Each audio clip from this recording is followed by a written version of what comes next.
Allez, rebonjour à tous les Genius, bienvenue dans cette émission spéciale, dans la suite et la continuité de notre série d'émissions hebdomadaires dans le but donc de vous aider et de vous donner le maximum d'aide et d'outils qui sont à votre disposition donc dans la Genius. Aujourd'hui, nous allons parler donc de l'indice de volatilité et du Drawdown Average. Qu'est-ce que ces deux éléments qui sont très importants donc à surveiller avant de rentrer en position.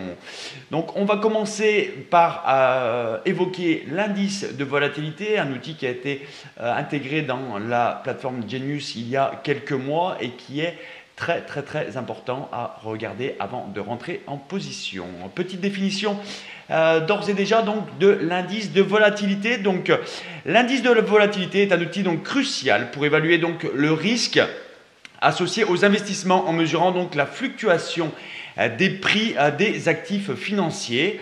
Il permet donc aux investisseurs et aux traders de mieux comprendre l'environnement financier et ajuster donc leur stratégie donc en conséquence. Cet indice donc est essentiel pour tous ceux qui souhaitent analyser et gérer le risque financier de manière plus efficace.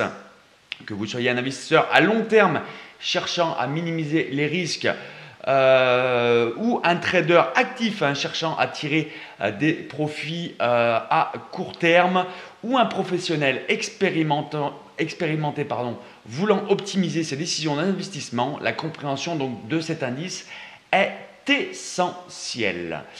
Alors, où est-ce qu'on va retrouver cet indice de volatilité, les Genius? Avant de vous évoquer à quoi sert-il, eh ben, je vais vous montrer mes écrans, bien sûr.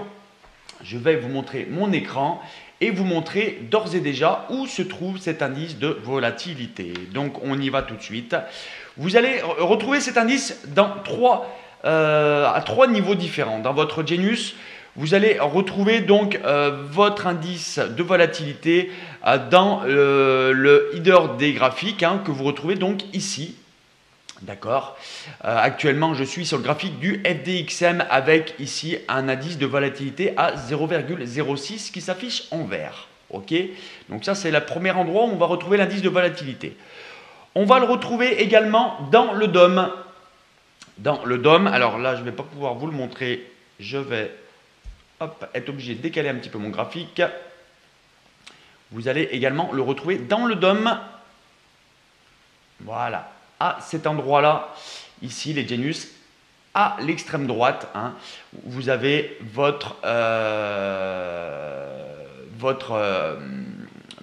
l'indice de volatilité, vous ne le retrouvez pas dans le DOM, vous le retrouvez dans le Deep of Market, excusez-moi, et vous allez surtout le retrouver dans le Super Screener. Le Super Screener, vous allez dans mode full et vous allez retrouver cet indice de volatilité également à cet endroit-là.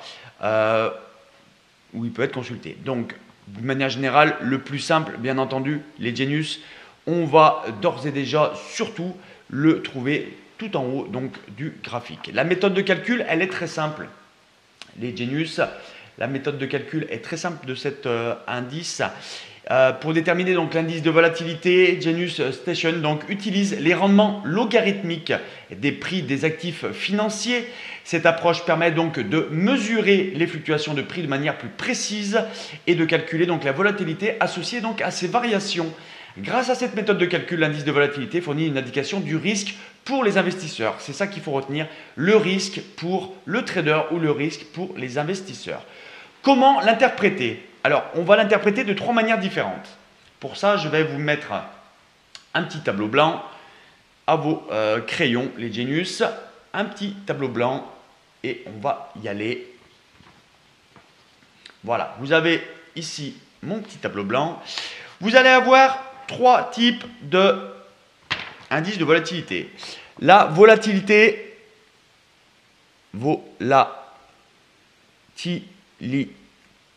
faible. Ok. Celle-ci sera lorsque l'indice sera en rouge et inférieur ou égal à 0,002. D'accord? Alors, lorsque vous avez cet indice de volatilité faible, ça va être destiné plutôt aux investisseurs long terme. Ok?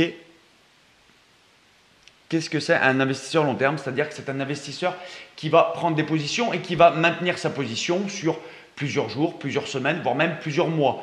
On va pouvoir, par exemple, travailler là-dessus avec, par exemple, sur des actifs tels que les stocks. Ok? J'achète maintenant, je vais vendre au mois de décembre. Je pense que tel ou tel actif va prendre de la valeur sur du long terme. Je vais plutôt rechercher un indice de volatilité faible, d'accord, pour les investisseurs, on va dire long-termistes. Lorsqu'un investissement est effectué pendant une période de volatilité faible, les investisseurs à long terme peuvent profiter en minimisant donc les risques de fluctuations donc importantes à court terme. Cela peut leur permettre de maintenir une stratégie d'investissement stable et de bénéficier donc d'une croissance régulière sur le long terme. Voilà la première interprétation lorsque vous avez un indice de volatilité faible. Ok? Ensuite, vous allez en avoir un autre. Lorsque l'indice de volatilité, je vais essayer de m'appliquer pour écrire, moyenne. D'accord? Là, c'est lorsqu'il sera donc noté et notifié en orange, les Genius, c'est quand il sera compris entre 0,02 et 0,05. Ok? Là, on sera sur une volatilité donc moyenne ou dite modérée. Là, on sera plutôt sur les traders actifs. D'accord? Traders actifs. Ça peut être le cas, par exemple, pour de l'investissement sur du gold, sur même des futurs ou autres. D'accord? Donc là, ça sera pour les traders actifs. Une volatilité modérée peut offrir donc des opportunités de trading plus fréquentes en raison donc des fluctuations de prix plus importantes donc que la volatilité faible. Les traders donc peuvent profiter de ces mouvements pour réaliser des gains potentiels plus importants en gérant donc efficacement les risques associés à cette volatilité. Ok? Et enfin, vous allez retrouver l'indice de volatilité en petit 3 élevé. D'accord? Volatilité élevée. D'accord? Là, c'est lorsqu'on sera supérieur donc à 0,05 et lorsque votre indicateur sera donc de couleur verte. Je fais les choses bien avec des couleurs en plus, les Genius sur le tableau. Donc là, on sera sur des traders destinés plutôt à des traders expérimentés. Ok? Destiné donc à des traders expérimentés, donc la volatilité élevée peut offrir donc des occasions de gains importants, mais elle est souvent associée donc à un risque accru. Bien entendu, dit gain important, dit risque plus important. Les traders expérimentés qui comprennent et gèrent bien ce risque peuvent profiter donc des mouvements de prix brusques pour réaliser de beaux profits substantiels. Cependant, il est essentiel pour eux donc de mettre en œuvre des stratégies de gestion de risque solide, c'est-à-dire de rentrer plus lourd dans des opérations, de prendre des targets plus courtes avec des stops très serrés. Là, on va faire allusion par exemple au full marge. Ok?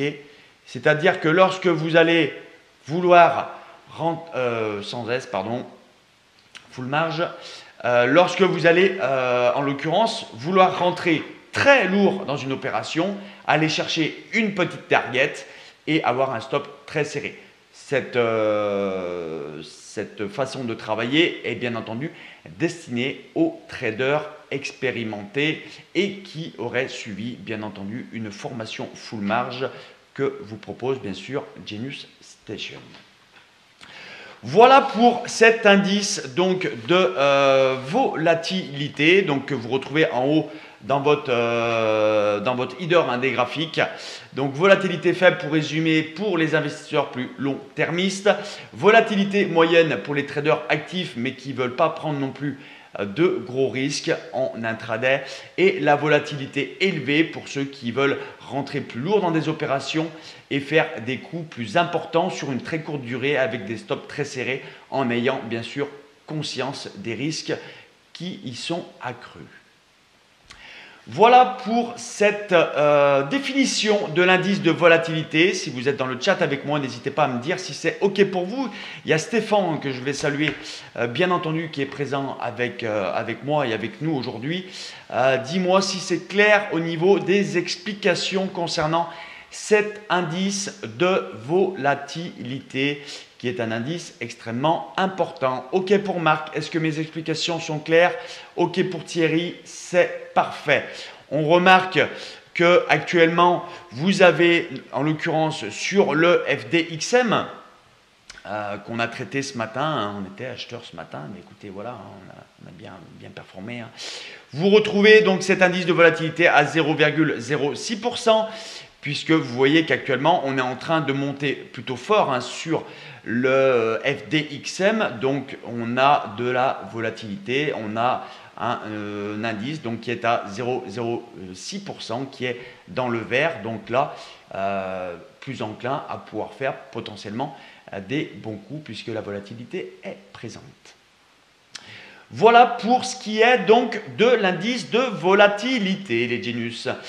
Maintenant, on va passer au Drawdown Average. Le Drawdown Average que vous allez retrouver, les Genius, également dans votre header graphique, que vous allez retrouver ici. D'accord? Actuellement, nous avons un drawdown de 0,65 pour 21,53 sur le FDXM. Vous allez retrouver également votre drawdown average dans votre DOM à droite ici. D'accord? Plus lisible ici, puisqu'en plus on a des petites couleurs, donc c'est plus simple. Alors, le drawdown average est différent du max drawdown. Ça, c'est quelque chose qu'il faut bien avoir conscience. Il y a beaucoup de gens qui font un mélange des deux et qui se mélangent les pinceaux entre les deux. Donc, je vais vous expliquer la différence entre un max drawdown et un drawdown average. Petit tableau blanc. Voilà. On va effacer tout ça. On va même faire un nouveau. Voilà, on va en faire un nouveau. Hop, nouveau tableau blanc. Allez, c'est parti. Alors, on va commencer par le max drawdown. Les Genius, si vous voulez bien. Est-ce que ça écrit? Oui, c'est parfait. Je ne vais pas écrire. J'aimerais bien écrire en droit. Voilà. Le max. Oh là. Max drawdown. OK. Qu'est-ce qu'un max drawdown? Est-ce que dans le chat, vous savez ce que c'est un max drawdown? Alors, juste une petite question avant de passer à autre chose. Il y a Stéphane qui nous pose une question. Tu parles long terme, mais alors tu dois passer sur des UT longues. Cela change-t-il les paramètres sur des UT longues, étant donné que Genius est faite pour du court terme? Tout dépend ce que tu traites comme actif, Stéphane. Je disais sur du long terme, par exemple sur les actions. Une action, tu vas rarement l'acheter le matin et la revendre 2 heures plus tard. Okay. Moi, je considère plutôt un indice de volatilité faible tel que le rouge, en rouge pour par exemple des actions. D'accord? Les actions vont être traitées sur du swing, qu'on appelle du swing, sur des positions sur plusieurs jours, plusieurs semaines, voire même plusieurs mois. D'accord? Donc, c'est ça qu'il faut bien raisonner. Quand on va traiter sur un indice de volatilité élevé ou moyen, ça va être plutôt sur de l'intraday. Sur un indice de volatilité faible, ça va être plutôt sur du swing ou du long-termiste. Ok? J'espère avoir répondu à tes questions. Revenons donc à notre max drawdown. Un max drawdown, c'est combien tu es prêt à perdre sur une stratégie?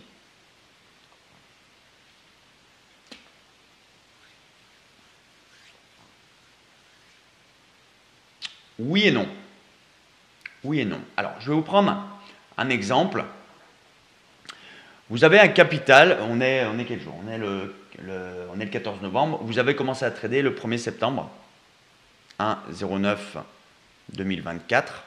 D'accord? Vous avez un cas départ de 10 000. D'accord? Là, on est au, je dis n'importe quoi, 15 septembre. Là, on est au, je dis n'importe quoi, 15 octobre. Et là, on est aujourd'hui, il faut que je dézoome parce que ma page, sinon, elle ne va pas passer. Voilà. Et aujourd'hui, nous sommes le 14 novembre.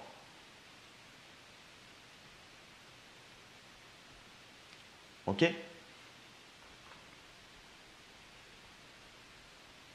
Il faut que je zoome un petit peu. Voilà. Je vais essayer de vous centrer les choses correctement. Voilà. OK, cas de départ de 10 000 $. OK? Que va faire votre compte? Alors, j'espère pas qu'il fasse ça, mais admettons qu'il fasse ça. D'accord? Et que là, vous êtes à 12 000. Ah, je ne suis plus dans la page. Excusez-moi. Bougez pas. Il faut que je règle ça. Voilà.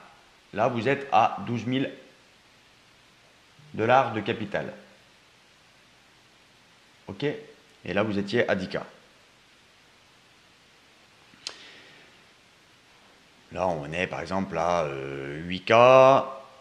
Là, on est à 5K, etc., etc. D'accord?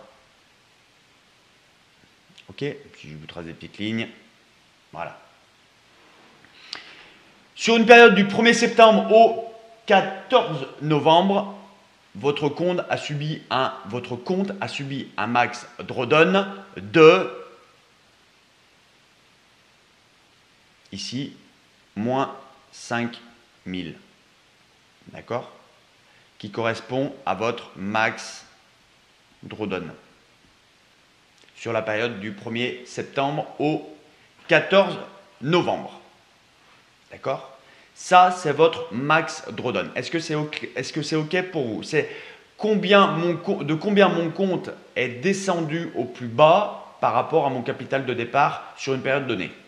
Si je résume un petit peu l'explication du max drawdown. D'accord? Ça, c'est le max drawdown. OK? Maintenant,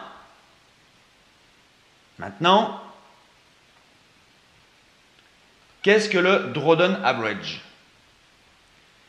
Est-ce que c'est OK pour vous? Thierry, c'est OK?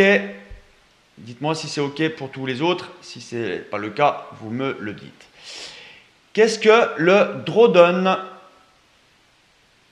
Qu'est-ce que le drawdown? Je vais essayer de bien le centrer. Le drawdown average.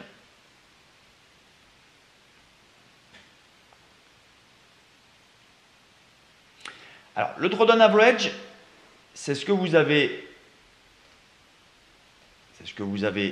Pardon. Il y a là que je la mette correctement, ma petite fenêtre. C'est ce que vous avez, donc je vous disais ici, d'accord, qui est un drawdown calculé à la fermeture de chaque bougie. Le drawdown que vous avez dans votre header des graphiques, c'est un drawdown average calculé à la fermeture et au close de chaque bougie. Donc comment l'interpréter? Vous avez des chiffres verts, vous avez un chiffre vert et vous avez un chiffre rouge. D'accord? Donc là, alors l'exemple était mieux tout à l'heure. Je vais essayer de voir si j'en ai pas un autre. Un exemple plus... est-ce qu'on n'a pas un produit pour avoir un exemple? Je vous demande une petite seconde. Sinon, tant pis. Ouais, non, c'est pas génial. c'est pas génial. Forcément, on est en... Ouais, on n'est pas sur des volatilités énormes, surtout le matin.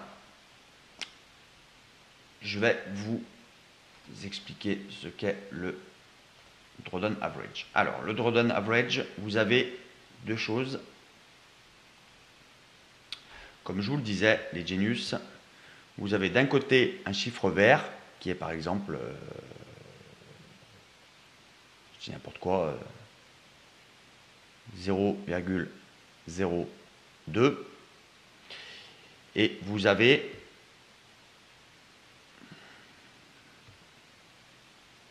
un chiffre rouge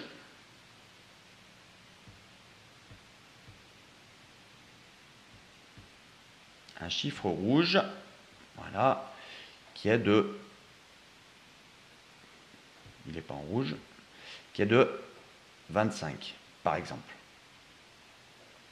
Ok. Quand vous avez ça, qu'est-ce que ça veut dire? Concrètement, qu'est-ce que ça veut dire? Ça veut dire que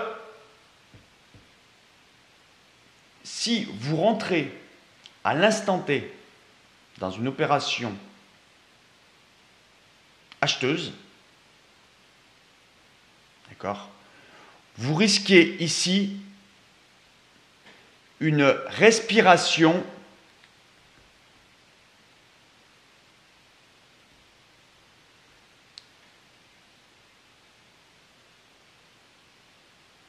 de 25 ticks.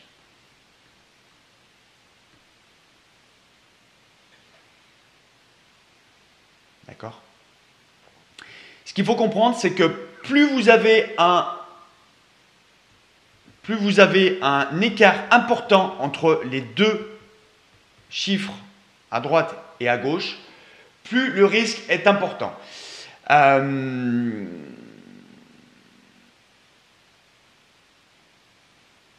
J'essaie de trouver les mots pour que vous arriviez bien à comprendre. Si vous avez un chiffre, par exemple, de 3 pour 7, c'est pourri. Si vous avez du 25 pour 30, c'est pourri. D'accord? Plus le delta est important entre les deux chiffres, ici, plus la différence est importante, plus vous avez un risque égal un risque de mouvement violent. D'accord? Ça, c'est extrêmement important.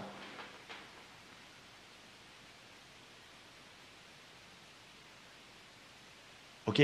Donc, dans cette configuration-là, ici, si je me positionne côté acheteur, le risque, c'est égal respiration vendeuse de 25 points. Ok? En revanche, je vais essayer de... En revanche, si je suis plutôt au contraire vendeur, à ce moment-là, eh ben, ma respiration est quasiment nulle. D'accord? Pourquoi? Parce que j'ai ici un 0,002. D'accord? C'est comme ça qu'il faut l'interpréter. C'est en gros de combien je suis prêt à me faire respirer dans une opération que je vais engager en fonction de mon drawdown. J'espère que je suis clair. Ok? Alors, quand vous avez un indice de 1 pour 10, pas bon. Quand vous avez, comme je vous disais, il faut vraiment que vous alliez chercher les 0,00 quelque chose. Ou 0,0 quelque chose. D'accord? Dès que vous passez au-dessus des 0,1, Ça peut commencer à se regarder, mais c'est moyen. Là, par contre, quand vous avez du 0,03 pour un chiffre important, par exemple du 40 ou du 30, par exemple, là, vous dites attention, attention, si je rentre côté acheteur, je risque de potentiellement me faire respirer de 30 points. Ok? Est-ce que c'est clair? Est-ce que mes explications sont claires? Je le fais un petit peu, pas en impro, mais voilà, tel que je l'utilise moi. C'est extrêmement important de regarder cet élément-là. C'est clair pour Marc? Bon, moi je connais, je l'utilise beaucoup, mais il faut bien l'appréhender, cet indice. Vous voyez que là, par exemple, sur le FDXM, actuellement, on est à 0,54 pour 4,5. Pas génial, pas génial, pas génial. Tout à l'heure, on était à 20 et quelques pour 0,0 quelque chose. Là, intéressant. Là, intéressant. Ça ne veut pas dire que, vous voyez, par exemple, ici, l'ouverture de la bougie, alors l'exemple n'est pas forcément très pertinent, mais l'ouverture de la bougie s'est fait à 95 précisément, d'accord. Le drawdown côté acheteur nous donnait 4,63 et au plus bas de la bougie, nous sommes descendus à 90. Vous voyez que ça, si je zoome parfaitement bien, cette zone-là, alors je ne vais pas pouvoir mieux zoomer que ça, mais cette zone-là de cette bougie, ici, entre le 95 et le 80, alors l'exemple n'est pas super fortuit parce que là, on n'a pas une grosse variation, mais entre le 95 et le 91, le bas de ma bougie, c'est le drawdown qui me l'a donné, puisque vous étiez à 4,63 et par rapport à l'ouverture de la bougie, nous sommes descendus de 5 points. C'est-à-dire que si j'ai décidé d'ouvrir une position acheteuse à exactement 10h25, à l'ouverture de la bougie, je m'attendais à une respiration de près de 5 points et c'est exactement ce qu'on a eu puisqu'on est ouvert à 95 et nous sommes descendus 90. D'accord? Vous avez des drawdowns extrêmement importants lorsque vous avez des très très gros corps, comme on a vu notamment hier sur les indices à 14h30. Là, vous avez vos drawdowns qui explosent. D'accord? Ça veut dire que si vous avez une bougie Y comme ceci, d'accord, vous allez avoir un drawdown qui va exploser, bien entendu. Donc c'est pour ça que ça rejoint un petit peu la méthode des récupérations d'excès que vous a appris, bien entendu, Luc. D'accord? Donc comment on peut entrer en position grâce au drawdown average? Eh bien, on va revenir là-dessus. C'est-à-dire que si vous avez, je vais prendre un autre exemple. D'accord? Je vais prendre un autre exemple, un cas pratique, hein, par exemple. Nous avons des bougies comme ceci, voilà, pas de problème, qui évoluent. Et d'un coup, vous avez un corps comme ça. D'accord? Vous allez avoir en haut, je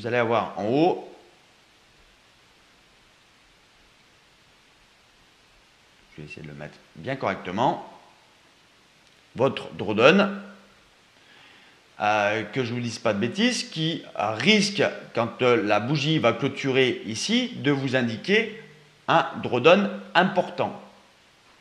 C'est-à-dire que dans ce cas-là, que je ne vous dise pas d'ânerie, que je ne me mélange pas les pinceaux, vous allez avoir un drawdown qui va exploser côté bid. Ça veut dire que là, je vais prendre l'exemple, vous allez peut-être avoir 40 ici.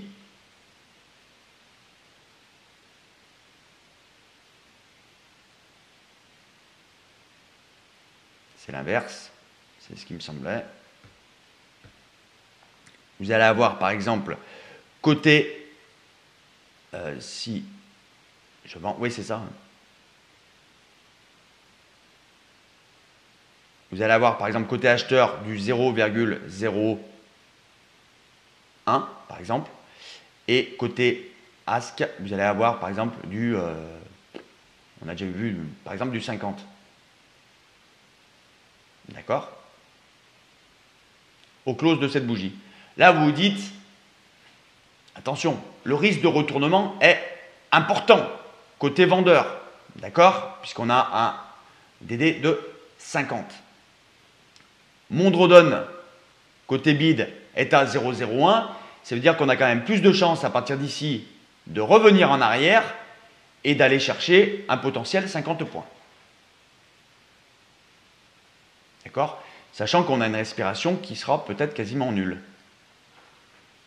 Ok? Ou faible. D'accord? Après, ces niveaux de drawdown ne veulent pas dire que dès que la bougie ferme ici et qu'on affiche ça dans votre header de graphique, qu'on va retourner directement, parce qu'on peut quand même continuer de monter un petit peu avant de redescendre. Mais le potentiel de retournement est important. Après, il faut aussi ajouter ça, par exemple, à vos niveaux de prix, bien entendu. Là, si votre bougie, elle ferme, par exemple, sur un 40 000 sur le dos, à la fermeture de cette bougie, avec un drawdown comme ceci, là, vous vous dites, ok, bon, le pullback, il est important et on va tenter la récupération de l'excès. D'accord? C'est comme ça qu'il faut interpréter votre drawdown average. Si ici on ferme la bougie avec un DD par exemple, parce que la bougie elle est montée, elle est redescendue, elle est remontée, elle est redescendue, on a fait des va-et-vient partout dans la bougie, et que vous avez par exemple un drawdown ici qui vous affiche par exemple 20 et ici 30, bon là vous oubliez quoi, hein, là vous oubliez. Parce que la bougie, en interne, elle a peut-être fait ça, elle est peut-être redescendue là, elle est peut-être remontée là, elle est peut-être redescendue là, comme tel qu'on l'a vu hier après-midi sur les marchés américains. D'accord? Avec des grosses respirations. Donc quand vous avez des drawdowns comme ceci, vous oubliez quoi. C'est-à-dire que là, si vous rentrez en position, vous pouvez aussi bien monter de 20 que de descendre de 30. Donc là, c'est pas jouable. C'est pas jouable. Par contre, si on vous affiche ça sur votre graphique, hein, si vous avez quelque chose comme ça, ça renforce, encore une fois, votre quasi-certitude. C'est un plus 1, hein, comme si vous avez fait full marge. C'est des plus, hein, quand on rentre en position, on a plusieurs éléments à prendre en ligne de compte. Le drawdown average, les niveaux de prix, la liquidité, la volatilité, etc., etc. Donc ça, c'est un élément supplémentaire qui doit renforcer votre décision, qui doit renforcer votre quasi-certitude avant de rentrer en position. D'accord? Ne me rentrez pas ici acheteur quand vous avez un drawdown de 50. Sinon, vous avez 2 chances sur 3 de vous faire défoncer. D'accord? Est-ce que c'est clair? Dites-moi dans le chat si c'est clair pour vous, mes explications. Désolé pour le petit gribouillis sur le graphique. Mais je pense qu'avec des exemples, c'est plus clair. Vous me direz, Marc, très clair pour Thierry. Marc, tu me diras aussi, Stéphane et bien sûr tous les autres. D'accord? Alors, encore une fois, hein, les Genius, ce n'est pas une science exacte, c'est un élément supplémentaire qui doit intervenir avant, enfin qui doit être vu et analysé avant votre prise de décision. D'accord? Ne me dites pas dans le chat cet après-midi pendant l'open, je comprends pas ici, machin, on avait un drawdown de 70 et puis le prix il est encore monté de 30. On ne sait pas ce que la bougie d'après va faire. En tout cas, ça augmente les chances d'avoir un retour, en l'occurrence dans l'exemple ici, en arrière, que de remonter. Ok? C'est un élément supplémentaire. Voilà pour le drawdown average, à ne pas confondre. Alors, on peut résumer le drawdown average, c'est de combien je suis prêt à me faire respirer en rentrant en position, que ce soit à l'achat ou à la vente. Okay? Faites attention de ne pas inverser les deux. C'est l'inverse du DOM, entre le bid et le ask. Okay? C'est un petit peu, au début, pas évident à comprendre, mais c'est l'inverse du DOM, entre le bid et le ask. Ok, donc pour résumer, de combien je suis prêt à me faire respirer avant de rentrer en position. Il y en a qui l'utilisent aussi pour positionner leur stop. Eh oui, il y en a qui l'utilisent pour positionner leur stop. J'aimerais bien avoir un exemple plus concret actuellement sur les graphes.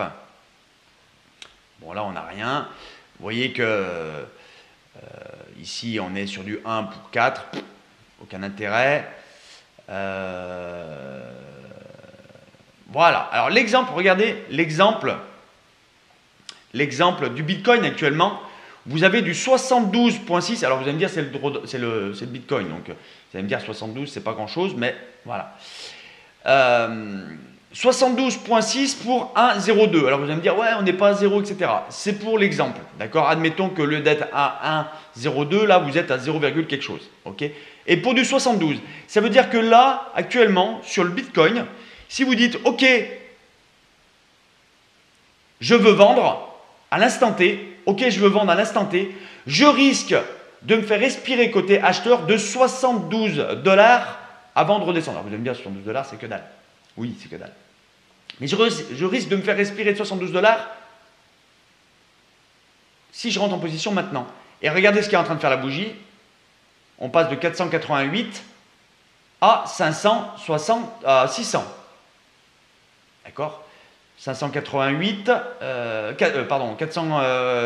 490 vers 600. On a à peu près 110 $ côté up. C'est-à-dire que ici, quand mon drawdown average s'est calculé il y a 3 minutes précisément, puisqu'il reste 2 minutes dans la bougie, si j'étais rentré ici, je risquais potentiellement une respiration de 72 $ côté nord, puisque mon drawdown me l'indiquait ici, et on ne s'est pas beaucoup trompé puisqu'on est monté de 110 $. Avant potentiellement de redescendre. Je ne dis pas qu'on va après pullbacker, c'est simplement la respiration sur une entrée en position à un instant T. Okay, sachant que ce drawdown average est calculé à la clôture de la prochaine bougie. D'accord? Donc dans ce cas-là, si je veux être vendeur et si je cherche un short sur le Bitcoin, je vais attendre que le drawdown va s'équilibrer, d'accord, ou même va repasser à mon avantage, c'est-à-dire que lorsque j'aurai un chiffre vert ici très très bas et un chiffre rouge ici très très haut. Et là, je vais pouvoir engager une opération. On va patienter 50 secondes, on va voir, vous allez voir que, en l'occurrence, le drawdown average dans 45 secondes précisément, si vous mettez sur votre Bitcoin, je ne sais pas si à la télé vous voyez bien le drawdown average sur mon écran, mais en tout cas vous devez l'avoir sur votre graphique. Vous allez voir dans quelques instants le drawdown average qui va bouger à la fermeture de cette bougie. Tout simplement. C'est très très précis. Hein. C'est très très très précis. Vous le voyez ici, hein, 484. On est à 40. On a 40. On a 66 points. Le drawdown nous donnait 72 points. Vous voyez, c'est extrêmement précis. Extrêmement précis.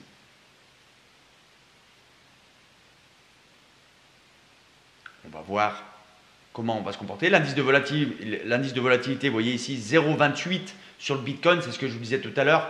Un indice qui est très très volatile. Pour l'instant, il ne bouge pas, le drawdown average. On va surveiller tout ça, bien sûr. Vous voyez, là on vient de changer. Vous voyez, le drawdown average est passé de 12 pour 9. Ok. C'est-à-dire que là, si je rentre en position, je peux potentiellement me faire respirer de 12 points pour 9. Alors là, ce n'est pas intéressant de rentrer parce que, comme je vous disais, il faut avoir un écart important entre le bid et le ask et chercher les 0,0 quelque chose. D'accord? Et vous voyez que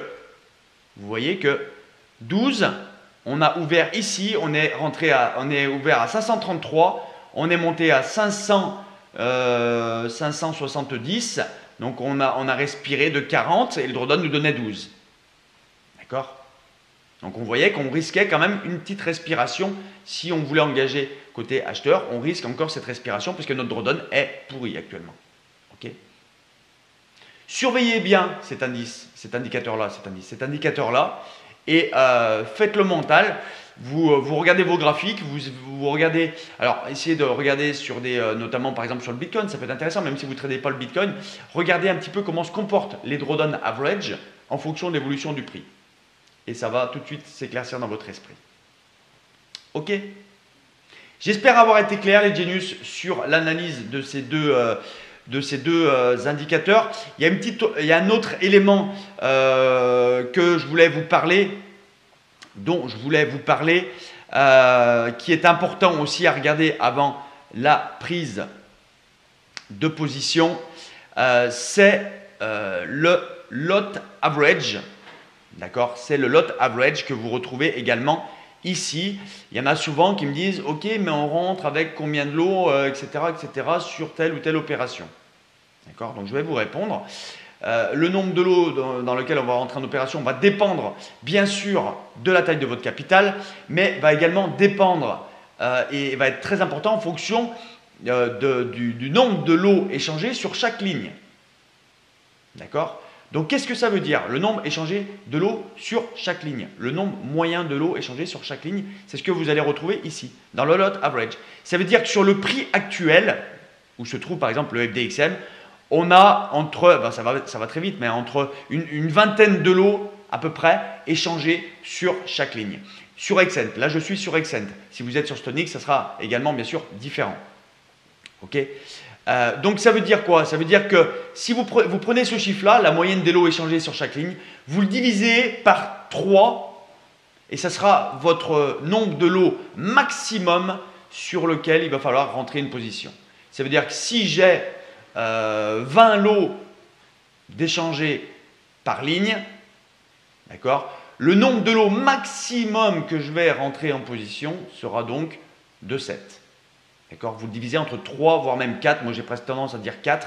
Mais entre 3 et 4, vous divisez ce nombre. Ça sera le nombre de lots maximum. Je ne suis pas en train de vous dire qu'il va falloir rentrer sur 7 lots au moment T sur le FDXM. C'est le nombre maximum sur lequel vous allez pouvoir rentrer sur le marché à l'instant T. D'accord? Ça, c'est très important. Si vous avez par exemple un nombre de lots échangés en moyenne, comme c'est le cas par exemple sur le gold autour de 10, vous n'allez pas m'envoyer une position à 15 lots. D'accord? Le risque, c'est que vous allez être splitté sur plusieurs lignes et c'est surtout aussi que vous allez être vu dans les DOM, tout simplement. Voilà pour l'analyse et l'explication donc de ces outils. J'espère en tout cas que ça vous aura éclairci l'esprit, que vous avez bien compris et que vous allez bien sûr faire d'ores et déjà et désormais attention donc à ces outils qui sont primordiaux avant de rentrer en quelconque position.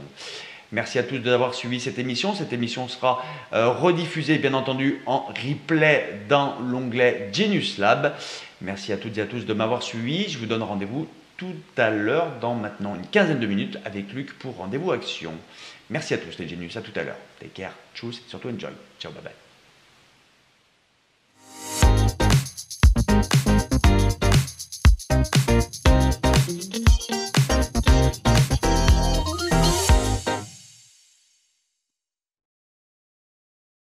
Open up your eyes and see everything you wanted. Know if you believe it, know that you can have it, yeah. Though the best in life don't ever come easy, you don't have to worry. See, it's all about the journey, yeah. So we're climbing higher, higher. Every day we're getting stronger, stronger. In our bones it's a desire, desire. And you know we don't stop, never stop till we take it to the top. Climbing higher, higher. Every day we're getting stronger, stronger. In our bones is a desire, desire. And you know we don't stop, never stop till we take it to the top.